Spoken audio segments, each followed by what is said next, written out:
ആ പെണ്ണിനെ കയറി പിടിച്ചു. ഒന്നും വേണ്ടാണ്ടിക്കോ, ഈ സിനിമയ്ക്ക് സെൻസർ കൊടുക്കുന്നു. അടുത്ത സിനിമ കാണിക്കൂ. I really like you. I really like you too.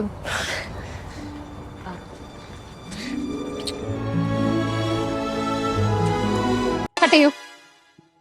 എന്താ ഇതൊന്നും കാണിക്കാൻ പറ്റില്ല തിയേറ്ററിൽ. ഇതൊക്കെ കട്ട് ചെയ്ത് കളയണം. അപ്പൊ പെഡിക്ക് ഒക്കെ ആയിരുന്നല്ലോ. പെട്ടിക്ക് എന്താ കുഴപ്പം? അതൊരു മോളസ്റ്റേഷനല്ലേ അയാൾ ചെയ്തത്.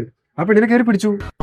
അവന്റെ നിഷ്കളങ്കമായ സ്നേഹം അവൻ സ്നേഹിക്കുന്ന പെൺകുട്ടിയോട് പറഞ്ഞാൽ എവിടെയാണ് മോളസ്റ്റേഷൻ? ഒരു പെൺകുട്ടിയുടെ സമ്മതമില്ലെങ്കിലും പിന്നാലെ നടന്ന് സ്റ്റോക്ക് ചെയ്യുക, അവൾക്ക് ഇഷ്ടമില്ലാത്ത രീതിയിലായാൽ അവളോട് ഇഷ്ടം അറിയിക്കുക, ഇനിയിപ്പോ നിർബന്ധിച്ച് അങ്ങനെ ഒരാളെ കല്യാണം കഴിപ്പിക്കുക, റേപ്പ് ചെയ്ത് കഴിഞ്ഞാൽ അത് തിരുത്താൻ ആ വ്യക്തിനെ കൊണ്ട് കല്യാണം കഴിപ്പിക്കുക. ഇതൊക്കെ നമ്മൾ കാലങ്ങളായിട്ട് നടന്ന് കണ്ടുകൊണ്ടിരിക്കുന്ന കാര്യങ്ങളാണ്.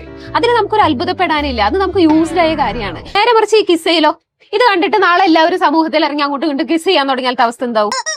ഇത് നമുക്ക് അനുവദിക്കാൻ പറ്റില്ല. പിന്നെ ഒരു കാര്യം, ഇത് UA 13 ആണ്, അത് UA 16 ആണ്. അപ്പൊ ഒബ്സെഷന്റെ എന്തിനാ കട്ട് ചെയ്തത്? അത് 18+ അല്ലേ? ആവശ്യമില്ലാത്ത ചോദ്യങ്ങളൊന്നും ചോദിക്കണ്ട. ആ പെഡിയുടെ സി ഒന്നും കൂടി ഇട്ട് ഞാൻ അത് കാണട്ടെ.